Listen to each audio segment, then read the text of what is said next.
All right, let's talk about what happens and what order you make as a court after this hearing, the qualification hearing.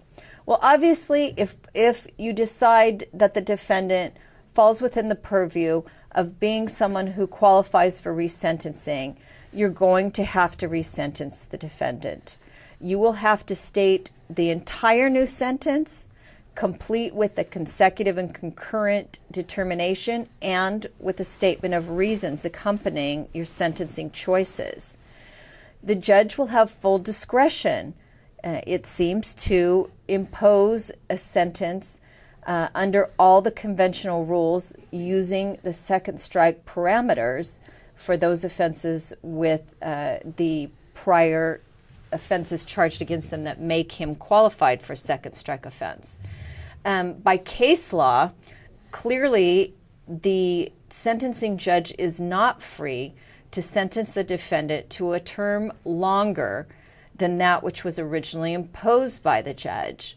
But this is also an interesting turn, because when you compare a defendant who was sentenced to 25 years to life, that term has the possibility, exactly what it says, of denial by the parole board and the defendant serving the entire rest of his life in prison. Given that comparison to any imposed determinate term, the possibility of a life sentence is longer than a determinate term, which might seem counterintuitive if the term ends up being some 100 years and you have a defendant that's 60 years old before you. Unless they're, very genetically gifted, they're probably going to be serving their term by the time that they serve that determinate sentence. In any event, after the resentencing, of course, as any time that a new sentence is imposed, you'll have to have your clerk make an amended abstract, check it yourself for accuracy, and then remand the defendant to the custody of the appropriate housing agency. Do you need to recalculate the credits? Absolutely, you need to recalculate the credits. And it's actually not necessarily an easy task, but our memo, which will be going around, has, I believe it's the Bruner case that indicates how it is that you're to recalculate sentences in that context. All right. After that, if the defendant, and the case may be, given that the person has served a very long sentence on a life sentence and it's recalculated under the second strike as to a determinate term, you may find that a defendant has served all of that new term under the second strike resentencing.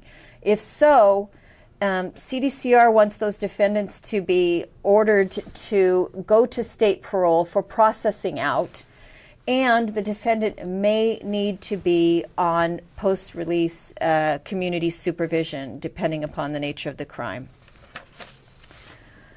On the other hand, if the court makes the determination either that the defendant does not qualify because of an exclusion, or if the court determines that this defendant poses an unreasonable risk of harm to the public such that resentencing is not warranted, well then, resentencing is denied. You remand the defendant on the original sentence, create no amended abstract, Bob's your uncle. Yep. You're done at that point. Right. And so are we. We want to thank you for the time you spent with us. We hope we've answered some of your basic questions about the new law. Hopefully you will find our memo instructive. It discusses lots of other nuances and twists and turns of the statute, but we've covered the major ones, and we hope it will be of use to you. We certainly wish you well with that. Thank you.